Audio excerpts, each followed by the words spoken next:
अस्सलाम वालेकुम जी। वेलकम करता हूँ आपको मुर्तज़ा गार्डन चैनल पे जी। आज मैं एक विज़िट पे आया हूँ। हमारे भाई हैं, बल्कि हमारे बहुत ही करीबी हैं। तो ये भी गांव में मालियों का काम करते हैं। दरअसल में तो जो इनका ज़्यादातर बागों का काम होता है, बाग जो हैं उनकी गुडाई कैसे करनी है, उनको कब खाद डालनी है, किस तरीके से वो फल ज़्यादा देता है, किस तरीके से, ज़्यादातर तो इनका काम होता है बागों का, ठीक है। लेकिन जो इनके बॉस हैं उन्होंने इनको भेजा है शहर लाहौर में कि अहमद खां आप वहाँ पे जाएं तो थोड़ा सा हमारा जो घर का गार्डन है उसकी देखभाल करो।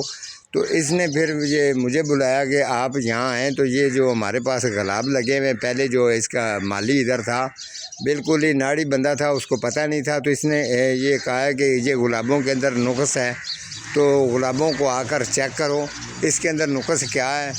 तो मैं आपको एक तो वो नुक्स बताता हूँ, तो फिर मैं जो ये अहमद खां है इसको बता के जाऊँगा कि आपने गुलाबों की देखभाल क्या करनी है और इसके अंदर क्या क्या गलतियाँ हैं। हाँ भी अहमद खां ਇਹਦੇ ਵਿੱਚ ਲਓ ਜੀ ਅੱਧੀਆਂ ਗੱਲਾਂ ਦੇ ਵਿੱਚ ਹੋਣਗੀਆਂ ਪੰਜਾਬੀ ਦੇ ਤੇ ਆਪਣਾ ਅੱਧੀਆਂ ਕੋਈ ਵਿੱਚ ਉਰਦੂ ਵੀ ਆ ਜਾਣਗੇ। ਕੋਈ ਪਰੇਸ਼ਾਨ ਨਹੀਂ ਹੋਣਾ। ਵੈਸੇ ਵੀ ਸ਼ੁਕਰ ਅਲਹਮਦੁਲਿਲਾ ਜਿਹੜੇ ਮੇਰੇ ਭੈਣ ਭਰਾ ਰਹਿ ਗਏ ਨੇ ਕੋਈ ਗਿਲਾ ਸ਼ਿਕਵਾ ਕਰਦੇ ਨੇ ਜੀ। ਈਦ ਮੁਬਾਰਕ ਸਾਰਿਆਂ ਨੂੰ। ਮੈਂ ਈਦ ਮੁਬਾਰਕ ਦੁਬਾਰਾ ਵੀ ਕਹਿ ਰਿਹਾ ਤੇ ਅੱਲਾਹ ਤਾਲਾ ਤੁਹਾਨੂੰ ਸਿਹਤ ਤੰਦਰੁਸਤੀ ਦੇਵੇ। ਤੇ ਅਹਿਮਦ ਖਾਂ ਵੀ ਤੂੰ ਇੱਥੇ ਆ ਕੇ ਤੇ ਕੀ ਇਹਦੇ 'ਚ ਨੁਕਸ ਕੀ ਕੱਢਿਆ ਗੁਲਾਬ ਵਿੱਚ ਬਈ? ਇਹਦੇ ਵਿੱਚ ਜਿਹੜਾ ਨਾ ਜੰਗਲੀ ਗੁਲਾਬ ਹਾਂਜੀ ਇਹ ਹੋ ਗਿਆ ਨਹੀਂ ਤਾਂ ਫੁੱਲ ਬੜਾ ਲੱਗਦਾ ਸੀ। ਅੱਛਾ ਇਹ ਜੰਗਲੀ ਜਿਹੜਾ ਨਾ ਫੁੱਟ ਜ਼ਿਆਦਾ ਪਿਆ। ਹਾਂਜੀ ਅੱਛਾ ਗੁਲਾਬ ਜਿਹੜਾ ਇਹ ਗੁਲਾਬ ਇੰਗਲਿਸ਼ ਹੈ ਹਾਂਜੀ ਤੇ ਵਿੱਚ ਫੁੱਟਿਆ ਜ਼ਿਆਦਾ ਜੰਗਲੀ ਪਿਆ। ਜੰਗਲੀ ਠੀਕ ਹੈ। ਇਹ ਹੁਣ ਇਹ ਥੋੜਾ ਬਹੁਤ ਆਪਣਾ ਸਾਹਿਬਾਂ ਨੇ ਤੇਰੀ ਡਿਊਟੀ ਲਾਈ ਤੇ ਇਹਨੂੰ ਥੋੜੀ ਦੇਖਭਾਲ ਦੋ। ਅਗਰ ਤੂੰ ਕਰਨੀ ਹੈ ਤੇ ਆ ਜੰਗਲੀਆਂ ਦਾ ਸਾਰਾ ਕਰਦੇ ਵੀ ਖਤਮ। ਨੁਕਸ ਤੂੰ ਸਹੀ ਕੱਢਿਆ, ਇਹੋ ਨੁਕਸ ਇਹਨੂੰ ਹੈਗਾ। ਇਹ ਸਾਰੇ ਜਿਨ੍ਹਾਂ ਨੇ ਗੁਲਾਬ ਰੱਖੇ ਨੇ ਉਹਨਾਂ ਨੂੰ ਇਸ ਚੀਜ਼ ਦਾ ਇਲਮ ਹੈ ਕਿ ਵਾਕਈ ਵਿੱਚ ਇਹ ਨੁਕਸ ਆਉਂਦਾ ਪਿਆ।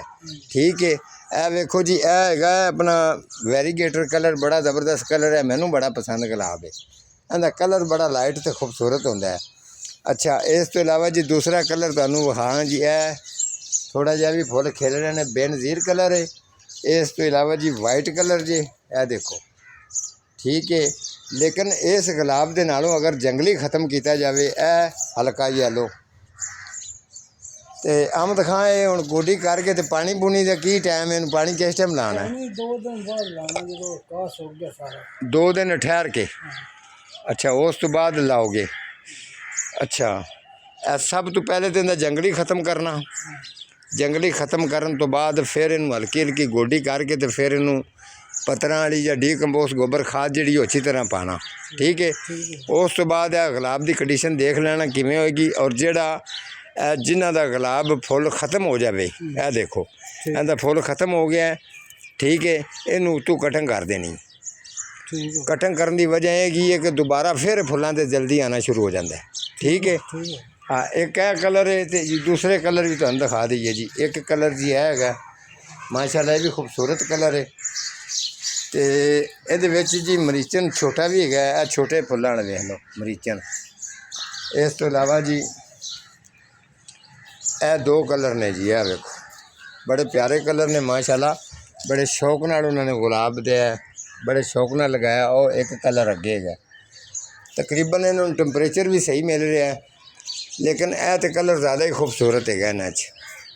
ਇਹ ਹਲਕਾ ਰੈੱਡ ਹੈ। ਦੇਖੋ ਤੁਸੀਂ ਮਾਸ਼ਾਅੱਲਾ ਗੁਲਾਬ ਦਾ ਬੂਟਾ ਕਿ ਫੁੱਲ ਨੇ ਕਿੰਨਾ ਉਠਾਇਆ। ਔਰ ਇਹ ਦੇਖੋ ਕਿੱਡਾ ਜ਼ਬਰਦਸਤ ਗੁਲਾਬ, ਬੜਾ ਇਹਨੂੰ ਫੁੱਲ ਯਾਨੀ ਕਿ ਲੱਗਾ ਪਿਆ। ਲੇਕਿਨ ਥੋੜ੍ਹੀ ਜਿਹੀ ਉਹ ਵਿੱਚ ਜਿਹੜਾ ਇਹਦੇ ਜੰਗਲੀ ਵਾਲੀ ਗੱਲ ਹੈ ਨਾ, ਜੰਗਲੀ ਵਾਲਾ ਮਸਲਾ ਆ ਗਿਆ ਨਾ, ਉਹਦੀ ਵਜ੍ਹਾ ਤੋਂ ਥੋੜ੍ਹਾ ਜਿਹਾ ਨਾ ਲੁੱਕ ਅੱਛੀ ਨਹੀਂ ਲੱਗ ਰਹੀ। ਬਾਕੀ ਇਹ ਵੇਖੋ ਜੀ, ਇਹ ਬੇਨਜ਼ੀਰ ਕਲਰ ਮਾਸ਼ਾਅੱਲਾ। ਇਹ ਵੇਖੋ ਇਹਦੇ ਥੱਲੇ ਜੰਗਲੀ ਕੋਈ ਨਹੀਂ ਸੀਗਾ ਤੇ ਇਹਨੂੰ ਫੁੱਲ ਗੁੱਛਿਆਂ ਨਾਲ ਲੱਗ ਰਹੇ ਨੇ। ਠੀਕ ਹੈ। ਤੇ ਥੋੜ੍ਹਾ ਜਿਹਾ ਮੇਰਾ ਇਹਨਾਂ ਦੇ ਕੋਲ ਵਿਜ਼ਿਟ 'ਤੇ ਮੈਂ ਇਸ ਵਜ੍ਹਾ ਤੋਂ ਆਇਆ। ਇਹਨਾਂ ਨੇ ਮੈਨੂੰ ਫੋਨ ਕੀਤਾ ਸੀ ਕਿ ਮੈਨੂੰ ਵੀ ਖੁਦ ਨੂੰ ਵੀ ਥੋੜ੍ਹਾ ਜਿਹਾ ਸ਼ੌਕ ਅਤੇ ਸਾਹਿਬਾਂ ਨੇ ਵੀ ਡਿਊਟੀ ਇਹਦੀ ਲਾਈ ਸੀ ਕਿ ਗਾਰਡਨ ਨੂੰ ਜ਼ਰਾ ਬਿਹਤਰੀਨ ਕਰ। ਅਤੇ ਮੈਂ ਅਹਿਮਦ ਖਾਨ ਨੂੰ ਸਮਝਾ ਦਿੱਤਾ ਅਤੇ ਇਨਸ਼ਾਅੱਲਾ ਹੁਣ ਜਿਸ ਤਰੀਕੇ ਮੈਨੂੰ ਦੱਸ ਕੇ ਜਾ ਰਿਹਾ ਇਸ ਤਰੀਕੇ ਕਰੇਗਾ। ਅਤੇ ਫਿਰ ਤੁਸੀਂ ਅਗਰ ਮੈਂ ਆਇਆ ਤਾਂ ਤੁਹਾਨੂੰ ਜ਼ਰੂਰ ਵਿਖਾਵਾਂਗਾ ਗੁਲਾਬਾਂ ਦਾ बेहतरीन जड़ा रिजल्ट है। जिन्होंने लोगों ने गुलाब लाए ने मैं तुम्हें दोबारा फिर गाइड कर दिया कि जंगली तुसी वेख लिया, दोबारा भी विखा देना। ये जंगली जड़ा गुलाब की बिल्कुल ज़िंदगी खराब कर देंदा है। ਜਿਹੜੇ ਕੁਛ ਨਾੜੀ ਨੇ ਉਹਨਾਂ ਨੂੰ, ਜਿਹੜੇ ਕਾਰੀਗਰ ਨੇ ਉਹ ਦੂਸਰਿਆਂ ਨੂੰ ਵੀ ਦੱਸੋ।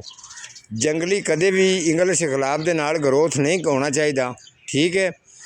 ਕਟਿੰਗ ਦਾ ਤੇ ਡੀਕੰਪੋਸ ਗੋਬਰ ਖਾਦ ਦਾ ਤੇ ਵਾਟਰਿੰਗ ਦਾ ਖਾਸ ਕਰਕੇ ਰੋਜ਼ ਗੁਲਾਬ ਜੋ ਹੈ ਇਹਦਾ ਖਾਸ ਖਿਆਲ ਰੱਖੋ। ਫਿਰ ਤੁਸੀਂ ਕਿਆਰੀ 'ਚ ਲਗਾਇਆ ਤੇ ਜਾਂ ਗਮਲੇ 'ਚ ਲਗਾਇਆ, ਤੁਹਾਨੂੰ ਗੁਲਾਬ ਰੱਖਣ ਦਾ ਬਹੁਤ ਮਜ਼ਾ ਆਏਗਾ ਇਨਸ਼ਾਅੱਲਾ।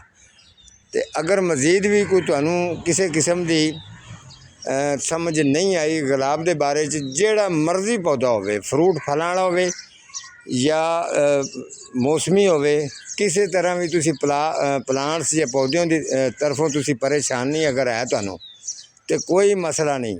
ਪਾਕਿਸਤਾਨ ਦੇ ਵਿੱਚ ਮੁਰਤਜ਼ਾ ਗਾਰਡਨ ਦਾ ਇੱਕ ਨਾਂ ਹੈ, ਤੁਸੀਂ ਮੈਨੂੰ ਕਮੈਂਟ ਕਰੋ, ਮੈਂ ਤੁਹਾਡੇ ਕਮੈਂਟ ਦੇ ਮੁਤਾਬਕ ਜਵਾਬ ਦਿਆਂਗਾ ਇਨਸ਼ਾਅੱਲਾ। ਪਾਕਿਸਤਾਨ ਤੋਂ ਬਾਹਰ ਹੋਣ ਜਾਂ ਪਾਕਿਸਤਾਨ ਦੇ ਵਿੱਚ ਹੋਣ, ਸਹੀ ਹੈ।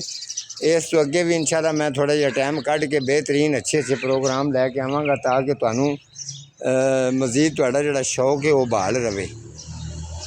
ਤੇ ਬਹਰਹਾਲ ਇਨਸ਼ਾਅੱਲਾ ਠੀਕ ਹੈ ਜੀ। ਅੱਜ ਦਾ ਜੀ ਇੰਨਾ ਹੀ ਪ੍ਰੋਗਰਾਮ ਹੈ ਜੀ। ਫਿਰ ਮਿਲਾਂਗਾ ਨਵੇਂ ਪ੍ਰੋਗਰਾਮ ਦੇ ਨਾਲ। ਵੈਸੇ ਵੀ ईद गुजरी है तो थोड़ा जा अपनी तबीयत ठीक कर लीजिए। बहुत मेहरबानी जी। आज का मेरा इतना ही प्रोग्राम है जी। मिलता हूँ किसी अगले प्रोग्राम के साथ, तब तक अल्लाह निगहबान।